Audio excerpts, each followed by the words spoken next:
ओम सूर्याय नमः। सभी मनोकामनाओं की पूर्ति के लिए रविवार का व्रत करना सर्वश्रेष्ठ है। इस व्रत के करने से मान सम्मान बढ़ता है तथा शत्रुओं का क्षय होता है। तो आइए जानते हैं रविवार के व्रत करने की विधि और कथा के बारे में।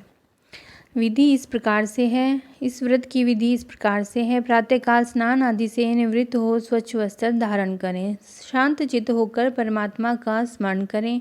भोजन एक समय से अधिक नहीं करना चाहिए। भोजन तथा फलाहार सूर्य के प्रकाश रहते ही कर लेना उचित है।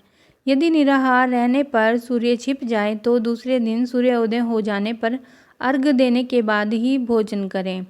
व्रत के अंत में व्रत कथा सुननी चाहिए।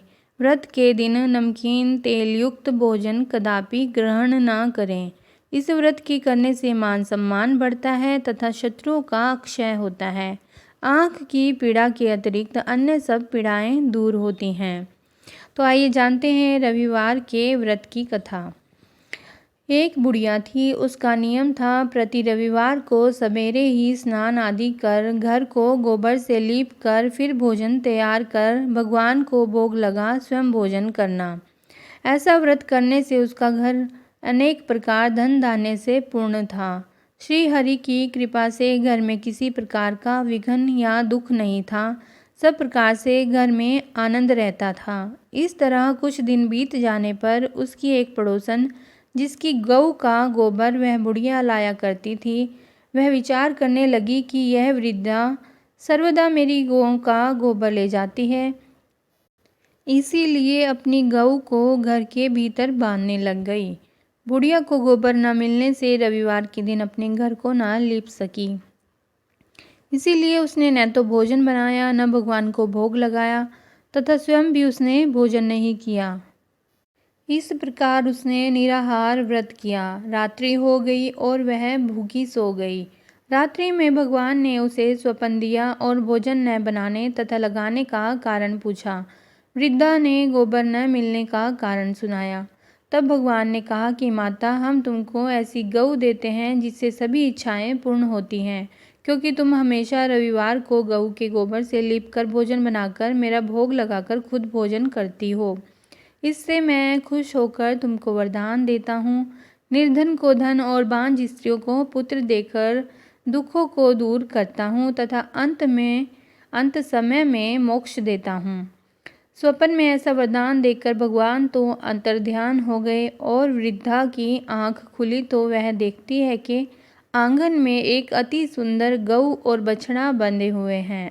वह गाय और बछड़े को देखकर बहुत प्रसन्न हुई और उसको घर के बाहर बांध दिया और वहीं खाने को चारा डाल दिया। जब उसकी पड़ोसन बुढ़िया के घर के बाहर एक अति सुंदर गऊ और बछड़े को देखती है तो द्वेष के कारण उसका हृदय जल उठा और उसने देखा कि गाय ने सोने का गोबर किया है, तो वह उस गाय का गोबर ले गई और अपनी गाय का गोबर उसकी जगह पर रख गई। वह नित्य प्रति ऐसा ही करती रही और सीधी सादी बुढ़िया को इसकी खबर नहीं होने दी। तब सर्वव्यापी ईश्वर ने सोचा कि चालाक पड़ोसन के कर्म से बुढ़िया ठगी जा रही है, तो ईश्वर ने संध्या के समय अपनी माया से बड़े जोर की आंधी चला दी। बुढ़िया ने अंधेरी के भय से अपनी गाय को अंदर बांध लिया। प्रातःकाल जब वृद्धा ने देखा कि गऊ ने सोने का गोबर दिया है तो उसके आश्चर्य की सीमा न रही और वह प्रतिदिन गऊ को घर के अंदर बांधने लगी। उधर पड़ोसन ने देखा कि बुढ़िया गऊ को घर के भीतर बांधने लगी है और उसका सोने का गोबर उठाने का दांव नहीं चलता, तो वह ईर्ष्या और डाह से जल उठी और कुछ उपाय न देख पड़ोसन ने उस देश के राजा की सभा में जाकर कहा, महाराज, मेरे पड़ोस में एक बुढ़िया के पास ऐसी गऊ है जो आप जैसे राजाओं के ही योग्य है। वह नित्य सोने का गोबर देती है। आप उस सोने से प्रजा का पालन करिए। वह वृद्धा इतने सोने का क्या करेगी। राजा ने यह बात सुनकर अपने दूतों को वृद्धा के घर से गऊ लाने की आज्ञा दी। वृद्धा प्रातः ईश्वर का भोग लगा भोजन ग्रहण करने ही जा रही थी कि राजा कर्मचारी गऊ खोलकर ले गए। बुढ़िया काफी रोई चिल्लाई, किंतु कर्मचारियों के समक्ष कोई क्या कहता। उस दिन वृद्धा गऊ के वियोग में भोजन न कर सकी और रात भर रो रो कर ईश्वर से गऊ को पुनः पाने के लिए प्रार्थना करती रही।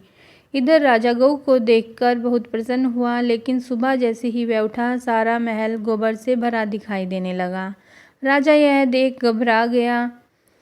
भगवान ने रात्रि में राजा को स्वप्न में कहा कि हे राजा, गाय बुढ़िया को लौटाने में ही तेरी भलाई है। उसके रविवार के व्रत से प्रसन्न होकर मैंने उसे गाय दी थी। प्रातः होते ही राजा ने बुढ़िया को बुलाकर बहुत सा धन देकर उसको सम्मान सहित गऊ बछड़ा लौटा दिया। उसकी पड़ोसन दुष्ट बुढ़िया को बुलाकर उचित दंड दिया। इतना करने के बाद राजा के महल से गंदगी दूर हुई। उसी दिन से राजा ने नगरवासियों को आदेश दिया कि राज्य की तथा अपनी समस्त मनोकामनाओं की पूर्ति के लिए रविवार का व्रत करो। व्रत करने से नगर के लोग सुखी जीवन व्यतीत करने लगे। कोई भी बीमारी तथा प्रकृति का प्रकोप उस नगर पर नहीं होता था। सारी प्रजा सुख से रहने लगी। तो बोलिए सूर्य भगवान की जय।